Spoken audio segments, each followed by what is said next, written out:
Well, all right. We are live. What's going on, Buffs Nation? Hope you guys are all having a wonderful day. Fox World Rocket. I'm so sorry that you were pumped to see Bird on here, but he had to. We had to push to tomorrow, so I still wanted to get on here and chat with the fellas. So I am joined, of course, by. I mean, you've seen him around all these channels, man. Laurence Collins. How are you doing today, man? Doing great, doing great. Thanks for having me on. Well, absolutely. Well, I know we got a lot of news to talk about, particularly, with your neck of the woods, I guess, so to speak, with the University of Michigan. We saw that, some of these allegations come out that Jim Harbaugh, Michigan might be in trouble this time, not for buying cheeseburgers, but, it might be for something else. I'm excited about this in the fact that, maybe this helps CU's chances of getting your local quarterback prospect over there in is it Belleville, right? Belleville. Bryce Underwood here in Boulder. But let's lead with this. What is your understanding of what's going on with Michigan? Does it impact for better or worse their recruiting chances with some of these players? Does it have an impact on Colorado?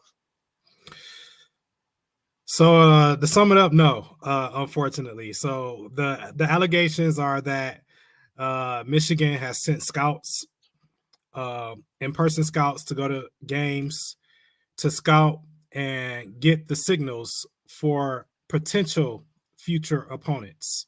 So when I say potential future opponents, I mean possible good teams that Michigan could possibly match up with in the college football playoff. So we're talking about potentially, teams like a Georgia, the Oregons, Ohio States, any top team out there. They've sent scouts out to, scout their teams and see if they can, get signals from those teams from the defensive and offensive sides of the ball. Okay. And are you concerned at all, if y'all are scouting, doing Spygate stuff against Rutgers, man? Like, what is up with that, man? If it's happening with Rutgers, man, it might be happening, to other teams on the schedule, man. Are you worried about this at all, or do you think we're just blowing this out of proportion a little bit because of Jim Harbaugh?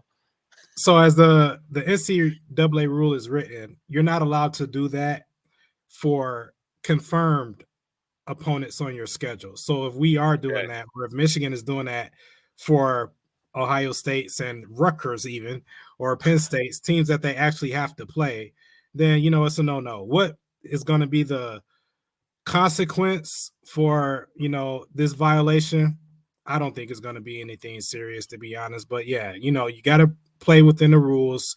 Michigan is already still under investigation from the recruitment violations that Jim Harbaugh faced, during the pandemic time, in the height of COVID. So yeah, you want to you don't want to have anything that they can pile on and possibly impact their their playoff chances, because this is a good team that could potentially make it to the college football playoff. So yeah, but in a long scheme of things, I'm not really concerned about it. I don't think there's going to have any impact on the recruits that they're targeting, or Coach Harbaugh for that matter.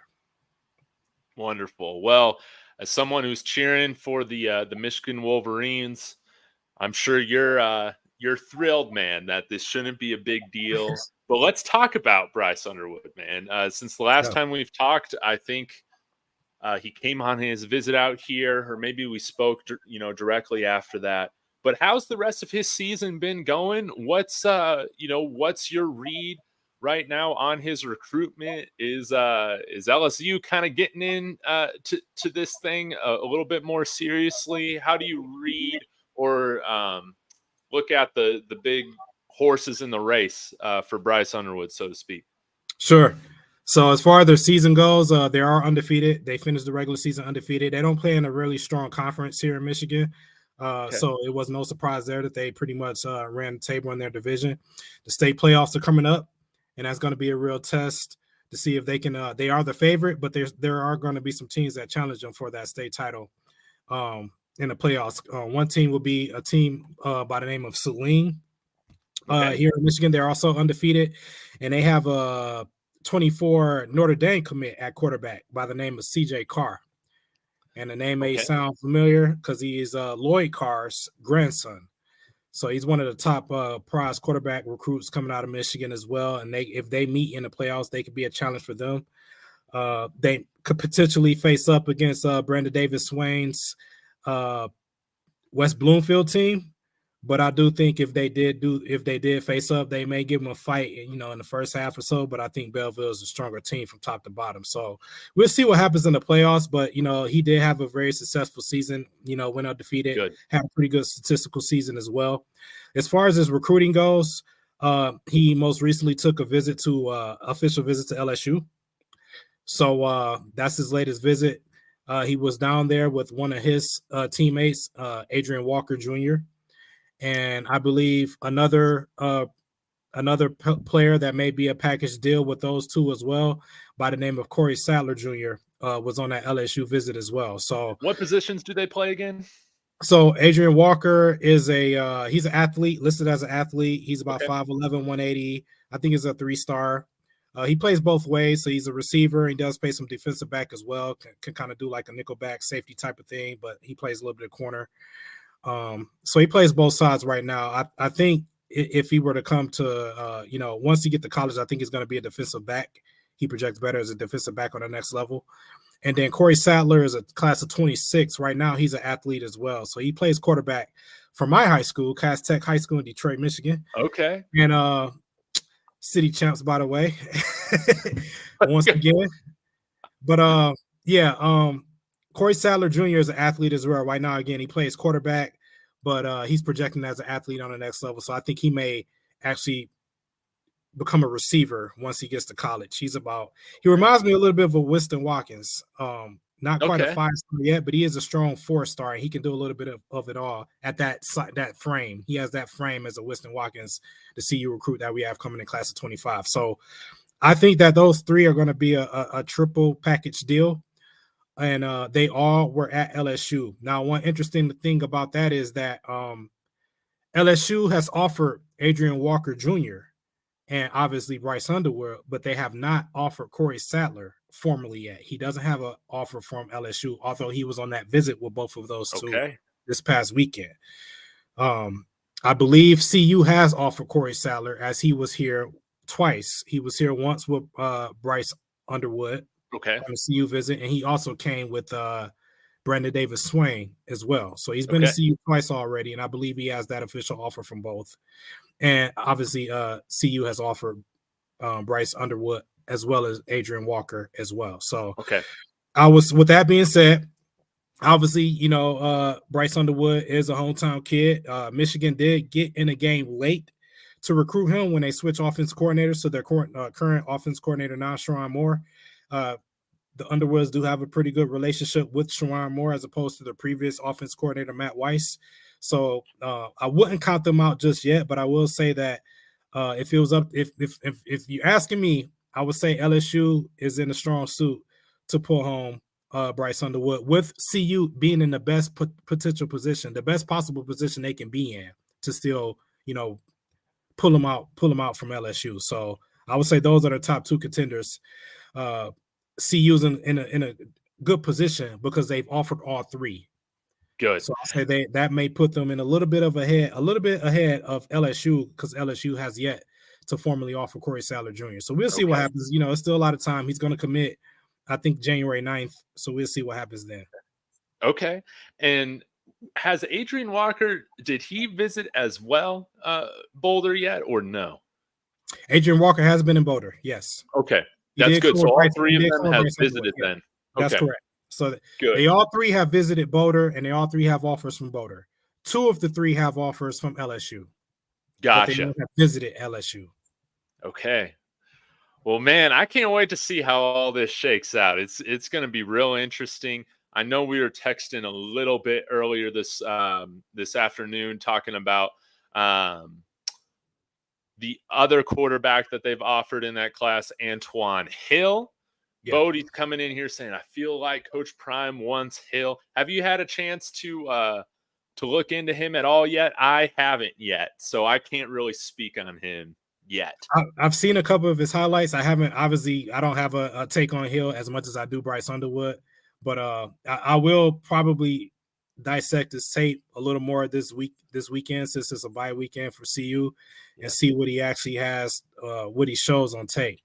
But from what I understand, he did have a good visit when he came up here. Came to Boulder rather, and we'll see what happens. I think there's going to be one of the other. I honestly see, from what I've heard about Hill and what I know about Bryce Underwood, in my opinion, those are both day one starters for that class of 25 class. I think they're stronger quarterbacks than what CU has on the roster, even with the addition of Danny O'Neal next season. Agreed. I think either of those are going to be day one starters, and that means that they're not going to be able to land both. They'll get one of the other. So we'll see what happens. It's still plenty of time. Because those are class of 25, quarterbacks. So even if they commit one way or the other, you still may have time to, work your magic and get them for the following season. I love it, man. Yeah, I'm thrilled that we're in the conversations with quarterbacks of this caliber. If we can get one of these big time stud recruit quarterbacks, I mean, you got to imagine more Louis is on the way, Absolutely. and that's something that really excites me about this, whether Hill's coming here or Underwood. Want to give a quick shout out to a guy I've been following on YouTube for a little while, The Era with Brian Gregory. This guy is awesome. He puts out like a few videos a week previewing college football matchups, pretty much. University of Alabama guy, but I love his stuff. He doesn't just talk about Alabama. He talks about all of college football. So go check him out. And Brian, you ever want to comment on the show, man, hit me up on Twitter. Would love to chat with you. But great to see him chiming in here. Hill is class of 25, if I remember correctly. Yes. Yeah. So, I was talking with Buffs Overload earlier today about this, and I'm wondering what your thoughts are. If Shedeur stays for a senior year, then he's off to the NFL, whatever. Do you think, even if we got one of these 5-star guys coming in here, Antoine Hill, Bryce Underwood, do you think that we would look to get another veteran quarterback to kind of bridge the gap through the transfer portal to kind of give these guys a gap year or whatnot? Or do you think that, this is a Dante Moore type situation with with Bryce Underwood, where he would just come in and start from day one, and maybe you bring in kind of a transfer guy that is more so a career backup, but can mentor him from the bench, so to speak? What are your thoughts on the plan with the quarterback position? I think either Antoine Hill or Bryce Underwood are definitely surefire day one starters. I think Bryce Underwood has higher upside than Dante Moore, another Detroit quarterback who I've watched so long, and it doesn't surprise me that he has taken that starter job at UCLA. So, and from what I hear about Antoine Hill is the same way. So, I think that the fact that Coach Prime is going after those, surefire talents is because he wants to duplicate what he has in Shedeur. He wants Shedeur or better to carry the torch going forward at CU. So, with that being said, I think they would probably get more, if they were to recruit other quarterbacks, there would be more of those veteran backups like a Gavin Cole that they have on the roster right now. And that's that caliber of quarterback that's expected to have a veteran sense, play some football, but is expected, not to succeed either of those two quarterbacks if they're able to, come to CU as a starter. So, yeah, I definitely think they will go with the veteran backup route as opposed to have a bridge quarterback in between the time. I think if you want to go bridge, if anything, Danny O'Neal is a bridge. Danny O'Neal has good tape. I did see his tape and what he's done so far, and he is a good quarterback. But I just think that I don't think his ceiling is as high as the quarterbacks they're recruiting from the class of 25, either Antoine Hill or Bryce Underwood. So you always want to get that high, the quarterback that has that highest ceiling, because it starts there. And I mean, again, I'm thrilled with any quarterback that's coming here to the room. But man, you're right. I got a preference from guys that are like 6'3", 6'4", 6'5". Bryce Underwood's going to be that size coming in here that can run and throw. That's throw first guy, but has the wheels, man, to run it like any other of these other quarterbacks. So I'm in agreement with you there. Any other before like we kind of transition talking about the team that we're watching this year? Any other like recruiting tidbits that we should be kind of reading the tea leaves with, keeping our eyes out on? This kind of reminds me of something that Rob said a little earlier. He's like, pay attention, man, with all these decommits that are going on from A&M. Is there anything else like that we should keep our eyes out on for recruiting this year? Sure. So obviously we saw what happened in with Michigan State and their head coaching situation. So with that instability with the program right now, the recruits that they had and have committed to the 24 class, they're up for grabs, and namely being Nick Marsh, who's been in the CU to visit and is heavily interested in the program. Yeah. CU got an early jump on him once it was official that Mel Tucker was going to get let go. So definitely keep an eye on Nick Marsh and what he's going to do. I wouldn't say he's a surefire commit to CU just yet, because he's going to have interest from a lot of other programs. Georgia, I think he's going down. He did mention that he's going to go to Georgia to visit. Penn State was on him prior to him commit to MSU, so I think Penn State will probably re-enter that conversation as well. But CU is definitely in a good position to land him, so I would keep an eye on that. As far as going back to Michigan, LaMason Waller, I believe he's a class of 24, maybe a 25 receiver who's currently a Michigan commit. He posted, I think just a week ago, having a conversation with our receiver coach. So Bartoloni. So yeah, Bartoloni.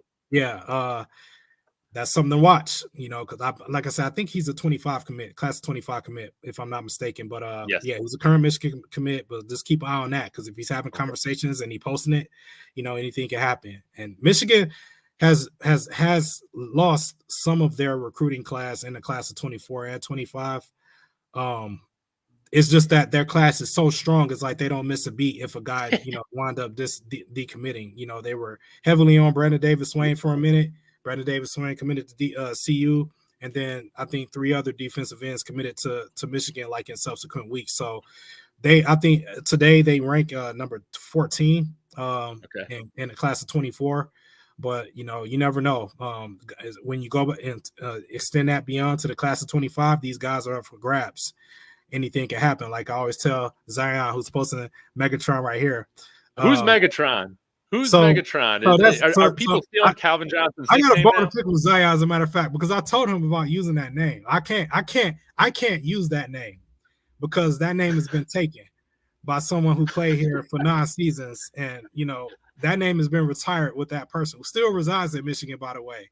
So I don't want that dude pulling up on me and calling somebody else Megatron. So, but Megatron is referring to Nick Marsh. Nick Megatron. Oh, okay. But I got you. To me, there's only one Megatron, and he retired to Detroit Lion years ago, and still resides here. It's like now I see everybody's got Debo in their Twitter names. Yeah. So it's hard for me to keep up with, man. That is what they call him, but I don't call him that. That's what Zion just said. That's what they call him. I cannot call another man Megatron, because that name has been taken by the greatest receiver to wear a Lions jersey in history. So no doubt. That's the only Megatron in my book. Until this Megatron proves me otherwise. And he's done a good job so far yet, but he hasn't lived up to that name in my book. That's like another quarterback coming in here to the state of Colorado and calling themselves the sheriff, man. I just can't do it yet, man. We got to see it. We got to see it first, man, before you start calling yourself Peyton Manning. But days to come, I want to comment on this really quick. Brings up a valid point, saying here with O'Neal, you don't necessarily know he has a lower, higher ceiling than anybody without playing a college game. I would just say, go look at their tape. There's a clear reason why Bryce Underwood is rated a 5-star plus player right now. Absolutely. And the same with Antoine Hill, who's a high 4-star and arguably a 5-star as well. So, a lot of people say, stars it is, blah, blah, blah. But at least when it comes to Bryce Underwood, I've seen that in person. And yeah, is very few out there with a higher ceiling than that quarterback right there, including anybody that's on CU's roster right now. So no doubt. I'm that's what gonna I have say. to do another film No knock review on, here, man. yeah, no knock on Danny O'Neil. Yeah, but so my pushback to that is, if they felt that way, if the coaching staff felt that way, they would not be recruiting these quarterbacks now. They wouldn't be recruiting Antoine Hill or Bryce Underwood if they felt that Danny O'Neil was going to come in and be the guy for 4 years. No doubt. No doubt. Absolutely. Want to give a shout out here to Bodie. Thank you so much for the $10 super sticker. That means so much. Let me know if you've got a question that Laurence and I can answer for you. But that means a lot. Helps keep the channel going. But let's go ahead and transition in the meantime, Laurence, man. Let's talk about this. I think, man, since the last time we talked, man, you probably should have won some money with that fourth win of the year over Arizona State. Obviously, not a great weekend last week, it all. But when you take some time to zoom out right now, look at the first 7 games, essentially the first 50-60% of the year. How are you feeling like this whole rebuild is going right now?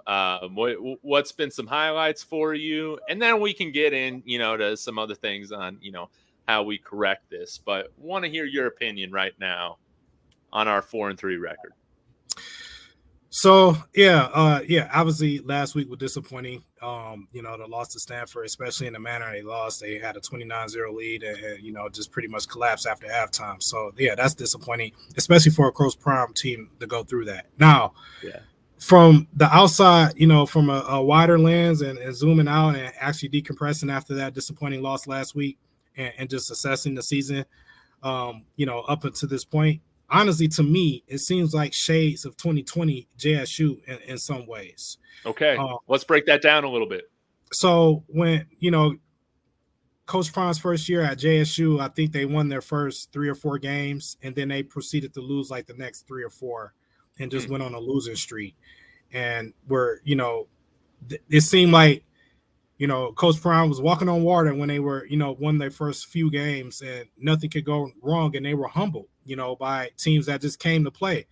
A lot of it at the time was he didn't have his full complement of talent on the team yet. He was working with what he had for the most part. He did get some transfers in, but not nearly at the key positions and sure numbers that he did in subsequent seasons in season 2 and 3 at JSU. So was it similar positions? Like, were the line kind of struggling? Obviously the line, offensive line, defensive line were the areas that it took a while to shore up. You can shore those skill positions up in one off season like they did at CU, but obviously the defensive line and offensive line weren't at the par until seasons 2 and then season 3 even better. So that's what I see in this team right here. We're deficient. CU is deficient on the offensive line, the defensive line.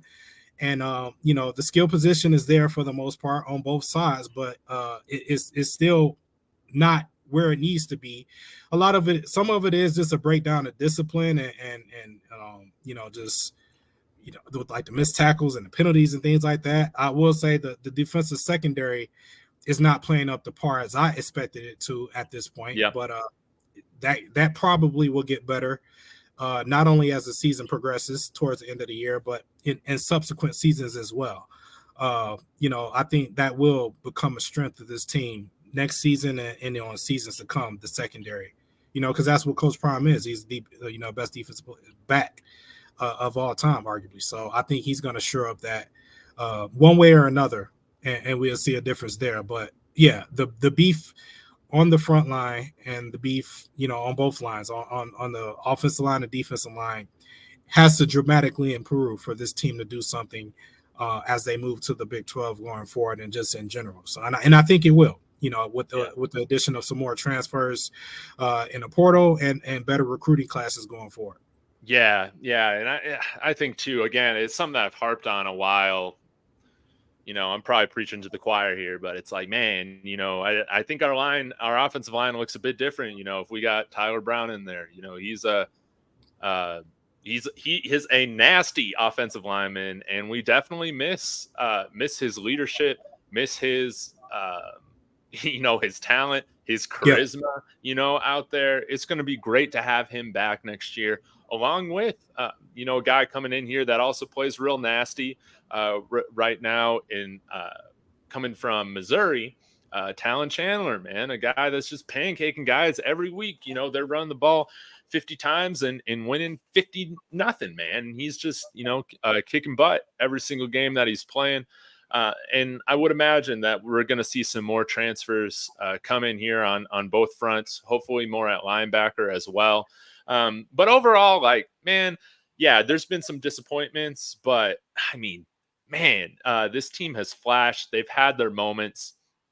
Going back to non-conference play, it was great to see us play FBS opponents and win. Again, this Pac-12 conference, man, it's just tough. They're probably at the best this conference has been before it's going to be blown to oblivion after this year. And there is no game here that is a gimme. And the one gimme that we thought we might have had, man, those nerds came back against us, man. They'll be talking about that, the patience they're operating on, and doing all this fancy nerd stuff, dude, that they do. I don't know, having those careers as doctors and scientists, working for NASA and all this stuff. They're going to be able to tell that story about how they came back from 29-0 and beat Coach Prime's Colorado Buffaloes, man. Can you just believe it? But man, what games right now do you feel are the most gettable or vulnerable for Colorado to take care of business? Because, man, we still got some more games, man. We got to win. We got to get to a bowl. We got some more money to win, man. We do. So if anything, we can say this, that CU is likely not going to be the favorite in any of their games remaining on the schedule. So if you that's going to help the money line. when you bet for them, you're going to be playing with house money. You're going to have a good return if you do win. So we look at the schedule. I have it pulled up right here. Next we obviously have not this weekend, but next weekend we have UCLA in LA. That's going to be a tough game. Obviously, with the defense, UCLA is playing very good defense this year. The silver lining in that matchup is that their home crowd, their home fans don't really pack that stadium, so I think it's going to be maybe 50-50. Crowd, man. Majority of CU fans in the stands for that game, so that's going to help. They won't be in a. I don't think the environment is going to be that hostile as it was when they went to Eugene, when it was just like insane. Heck no. So and that should matter, but obviously that defense is playing very lights out this year, so that's going to be a tough one. And then the quarterback on the offensive side, you have Dante Moore, who's not playing great, but he's playing solid. I think he's still a little timid, but if they let him loose, man, he can definitely sling it with the best, and he's only going to get better and better. And, hopefully he's not let loose against our secondary, man. We've already seen what Anton Daniels, quarterback at Stanford, did. Just with some confidence, he just ripped CU apart in one half of football. First half there was nothing doing on offense, and second half he turned it to Andrew Luck. I had a running joke with my wife that they switched Andrew Luck at quarterback at halftime because he was at the game. And he's the one out there carving up the defense. So let's hope, Cade McCown or one of the old UCLA quarterbacks doesn't play the second half for UCLA and the Bruins. But no, that's going to be a tough game just simply because UCLA plays tough defense and they're at home. So we'll see what happens with that. We have Oregon State. That's going to be back in Boulder. But Oregon State is pretty tough this year, And they've come back from 28-0 in the fourth quarter against us at home, man. I forgot that happened when I was in school here at okay. It's because I didn't go to the homecoming game. I was a loser, didn't go, but I had tickets, but I guess I made the right decision because I missed watching a 28-point collapse. Oh no. But anyways, sorry for my interjection. Continue Oh no, on. that was definitely worth the interjection there. But yeah, they're ranked 12th in the nation right now. So DJU is playing solid football. But we I can't unsee how he was at Clemson. We can stop that run, man. Let's say we can get him rattled and throw some interceptions and get some turnovers. That's one thing that was lacking that really surprised me about that game versus Stanford. We didn't force any turnovers, and the defense has been bend but not break for the majority of the season. But you can always rely on them up until that game to force a turnover or two and give themselves a chance, give that offense and Shedeur extra possession. And we just did not force any turnovers against Stanford. I could not understand it. I'm like, man, these guys. The receiver hadn't shown anything up into that game. He had 15 receptions coming into the game. So I thought that someone was going to just step up and stop him. I thought the quarterback was just going to throw a gimme to Travis, to Omari and Cooper. Someone was going to get a turnover in that game, and it just didn't happen. So, hats off for Stanford for playing damn near mistake-free football in the second half. But our defense has to go back to what they were doing. Yeah, yards, they're going to give up yards. You kind of are what you are halfway through the season, but the saving grace that we had in the first 7 games up until Stanford was that, they were still forcing turnovers on our opponent. So if we can do that, we can, CU will be in these games with UCLA forcing turnovers with Dante Moore, freshman quarterback, or DJU at Oregon State. We have to see what happens. Yep. And then we finish out the year. Arizona at Boulder, at Washington State, and at Utah. So, it's definitely there aren't going to be any gimmies the rest of the year. No. However, we've seen what good and CU dominant CU football looks like in that first half against Stanford, and they're definitely capable of playing an entire game like that. We've seen a dominant game on both sides of the ball, but we have to see that in a complete game. So we know that if they were to put together a complete game or multiple complete games against either of these opponents, they can win 5 straight, baby. They can run the table with the talent that they have, but they have to put together a complete game to do so. We know now that the talent that they have isn't enough to pull them through. I think that's what they relied on against Stanford, and they fell asleep at the wheel. And they just said, okay, we're up 29-0. Shedeur's in the halftime posting shit about his merch or whatever he was doing. they just let the foot off the gas and just thought that they can rely on their talent. And Stanford came out with the will to win. And that's what it's going to take. It's going to take a complete game and effort to win any game while this conference is still the Pac-12. So we'll see what happens if Coach Prime can instill that motivation and drive in either of these games or all of the games, and we'll see what the final record is wound up being, when it's all said and done. But I know if they play their best football, they will definitely have a good record to show at the end of the game. It's just a matter of getting them to play a complete 4 quarters of that best football game. Yes, please, Lord. I've been thinking that I need to get a candle or something like that. Like one of those candles at the Saints or whatever, like Mother Mary or whatnot. I need to have one for our football team, do that. I just light and I say a prayer, for our team to just kick it inbounds, for our team not to be punching people in the face, for us to be run the ball when we got the lead. There's so many things that we can be fixing that's just mental, with that can put these games in reach for us. It's awesome, but man, when it's not happening, it makes you just want to pull your hair out. It does. But I'm hoping that this bye week here is just the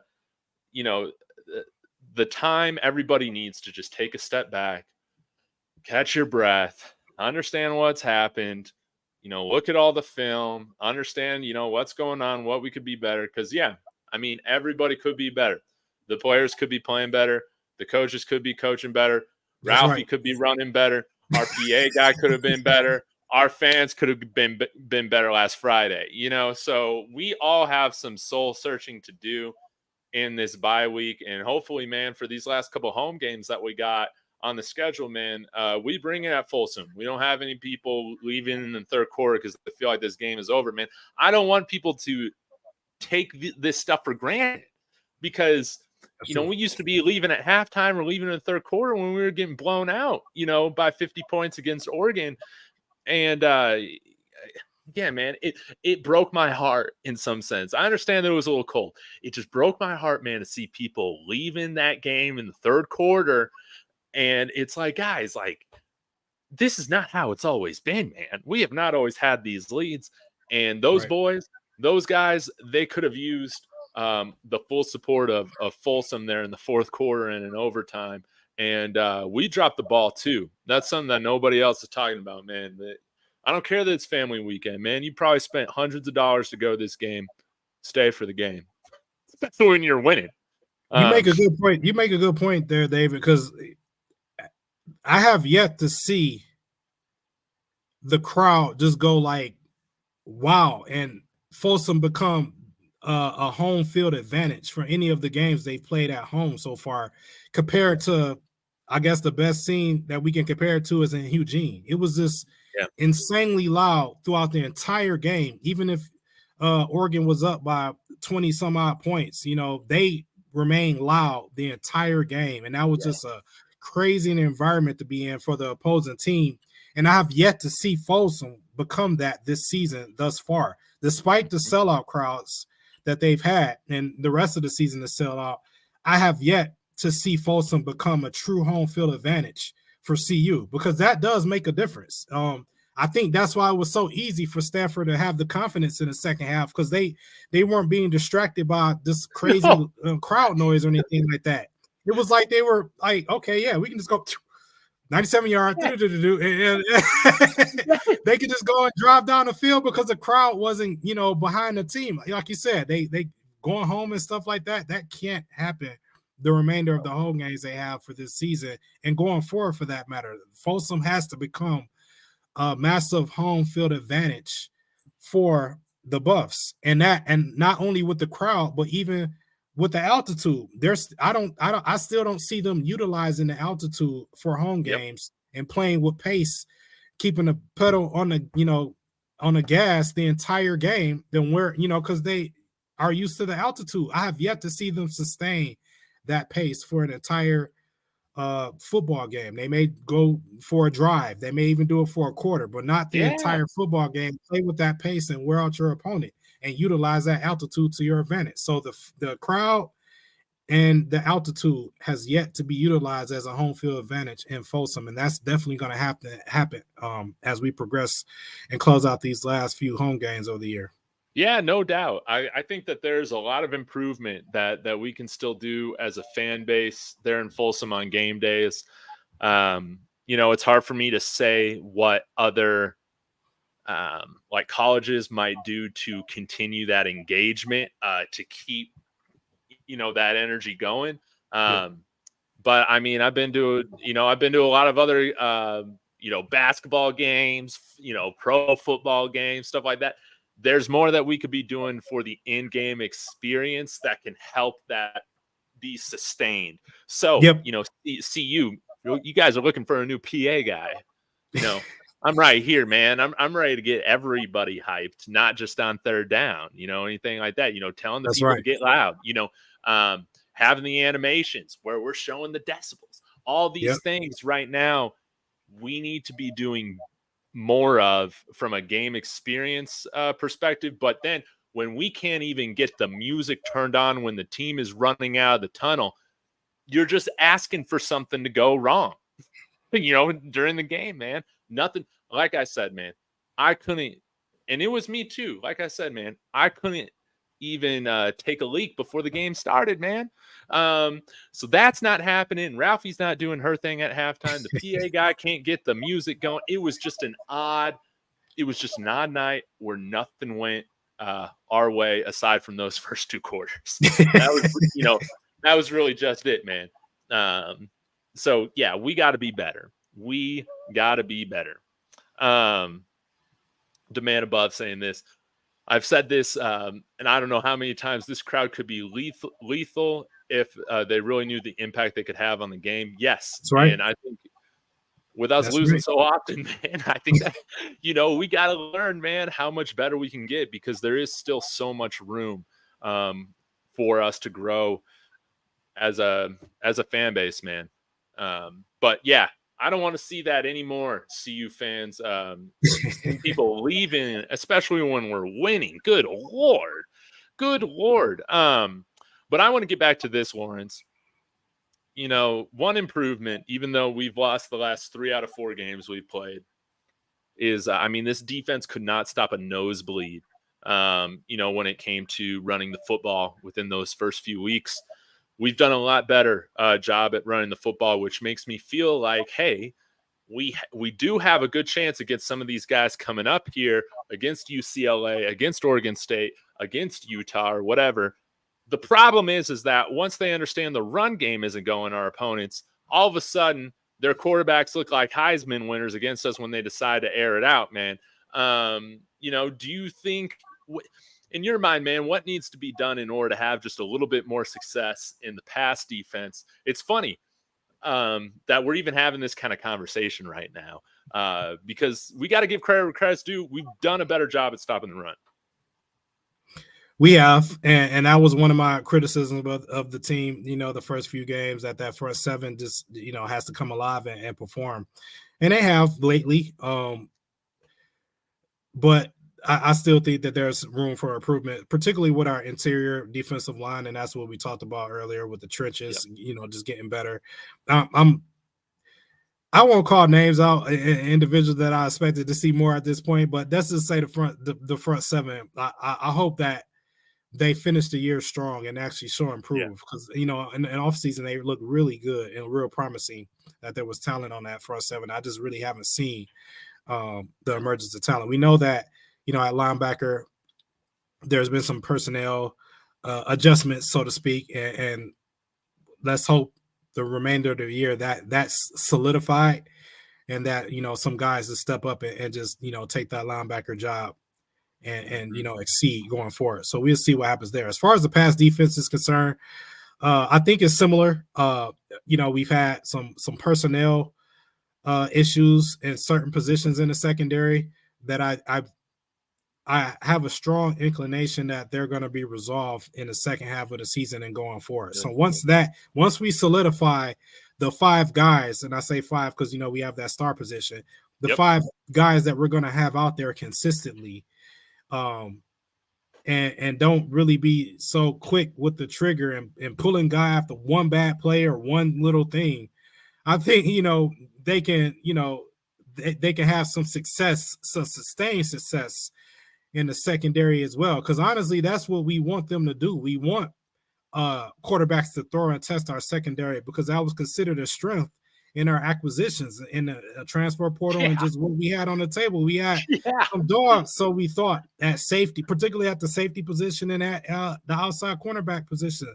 So we wanted to have quarterbacks to have to throw the ball, and it just seems like they're having that success when it has to come down to that. Even when we have second string backups, rotational quarterbacks, third string quarterbacks, they're having success throwing the ball against this defense. And I think a lot of that is just personnel issue related though. So we settle in on our guys and, not have the quick hook off of one bad play on certain positions. And I think we'll be in good shape, but I think they will settle in going forward. I am as safety, I think we're in good shape right now as far as the 2 safeties that have played the majority of the snaps the last 2 games or so. And then the star position, we're getting healthier. We have Council McCraig rotating with Miles Slusher, who's coming back off his injury and playing pretty solid. So I think we're good there. It's just the cornerback positions. It seems like one person does one thing and, they're out of the game, and then another person comes in and they don't quite, live they up to take their lumps out there. Yeah, they're not getting it. At this point, you have to settle in on 2 key guys out there and let them rip. Yes. Like they're gonna get beat.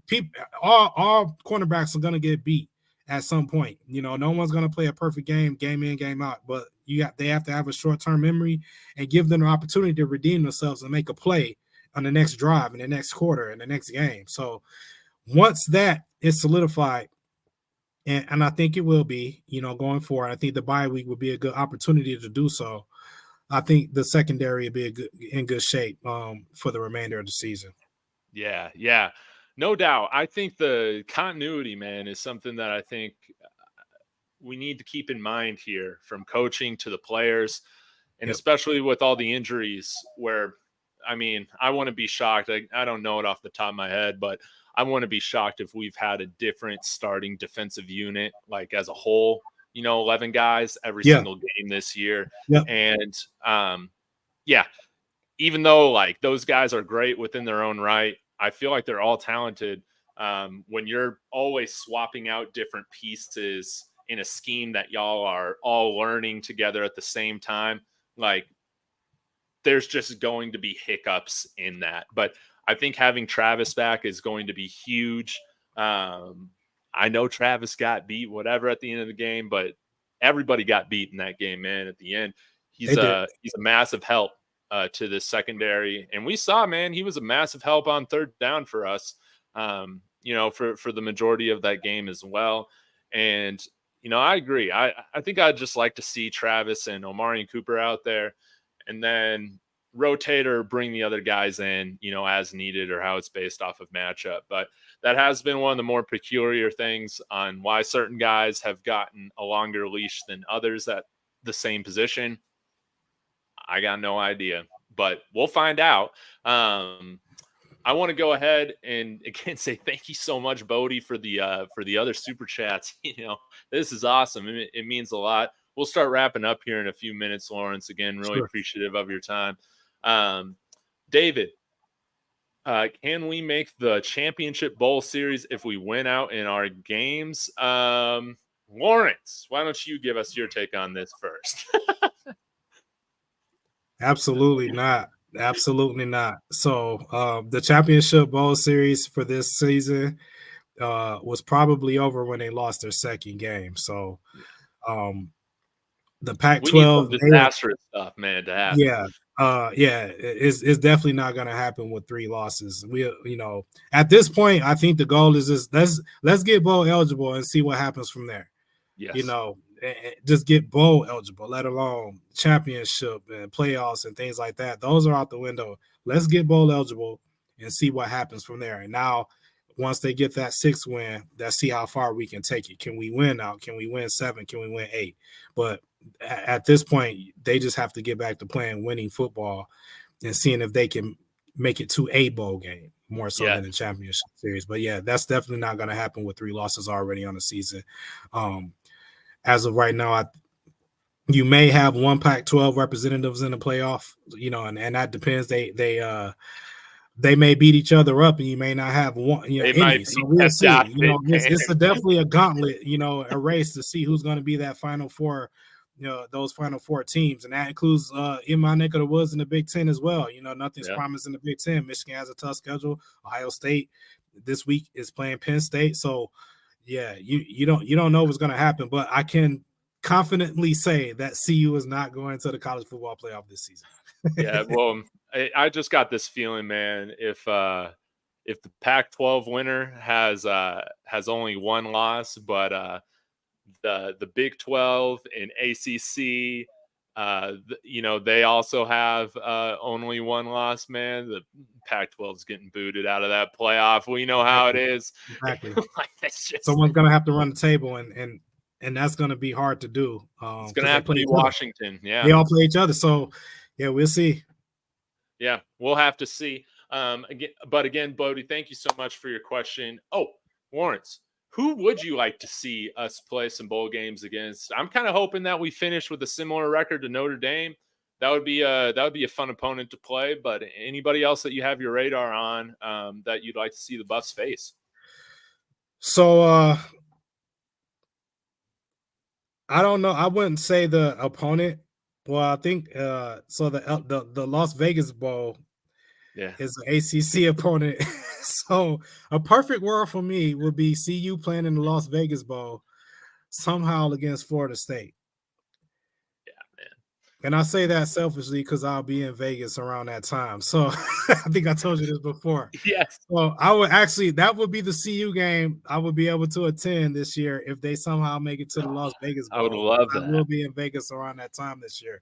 So that's my selfish desire for them to play in the Las Vegas Bowl. And I believe that's against an ACC opponent. So I would love for them to play Florida State in Las Vegas Bowl. But Florida State is undefeated now as it stands right now. If they run the table, it looks like they will be one of those 4 teams in the college football playoff, but we never know. That's why they play any given Sunday. They can lose, get upset, and they may just trickle down to that Las Vegas Bowl, which and if CU wins more than the 6 games, because I think they need more than 6 games to get to that bowl. Yeah. That would be an ideal scenario for myself, because I would be able to see that up live in person in Las Vegas, and I will be a happy camper. But other teams I like to see them. I think that would be an intriguing matchup. What you mentioned, them playing Notre Dame as well.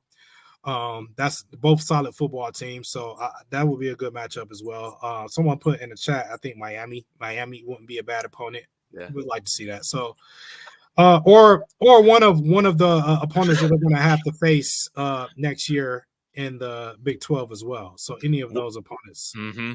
Yeah, wouldn't Miami be a fun aspect just to see, if it's a close game or whatever, just, see those coaching decisions down the stretch, which coach that's able to, make the right calls. You know what I'm saying, man? That would be, I would love that. I think that would be a lot of fun, the Miami Hurricanes. And just out of pure spite, I don't even know what Texas A&M's record is, but I'd love to kick some Aggie butt, man. I'd love to do it. So we'll just have to see. I wouldn't say Texas A&M because I don't want to keep them away from Coach Prime, man. We need to keep Texas A&M as far away from Coach Prime as possible before they get any ideas. So that's why I would not want to see that matchup. That's the only reason. I think they would take Texas A&M out, and they probably would flip a lot of recruits right after the game. But they also would try to flip Coach Prime to Texas A&M. Oh yeah, all that oil money, money, yeah. But maybe on the flip side, it's like, maybe Coach Prime just needs to see how cringe, the whole Aggie vibe is, to just say, never, man. Those male cheerleaders doing their weird dances, the midnight yell, it's just just Aggie land. It's a weird place, man. It is different. It is different. People thought, Coach Prime coming out here to Boulder was weird or whatever. Coach Prime in College Station is, a whole nother thing. Doesn't pass the vibe check. Does not pass the vibe check. It doesn't. It doesn't. No. Want to give a shout out here to Andrew as well. $5 super chat. Thank you so much. If you can, donate to the 5430 Foundation. That is our NIL collective that is mainly focused towards football players. So absolutely. I know I need to do like a fundraiser show sometime before the UCLA game, man, where maybe I match, a certain amount of donations to a certain amount. It's not going to be much, but, something like that. But the more that these big time millionaire boosters see the numbers, see the amount of commitments, even if it's $5, $10 or whatever, that's when they feel like, all right, my money is going to mean something. I want to continue that momentum, all that, but we got to set the pace. Us common people, we gotta set the pace, man. That's right. Just $5, $10, whatever it is, just a super chat in their direction. So, all right. Well, I guess I am going to wrap this up. I think we're good in terms of the super chats. So thank you so much again, Laurence, for joining me, man. Really appreciative that you were able to jump on last minute. Know we've been trying to figure something out, so I'm glad it worked for you to come on. It's always a pleasure having you on here, man. No doubt. Appreciate it. And always support you. Shout out to David Talks Buzz. Shout out to Rob the Man Media. Support him as well.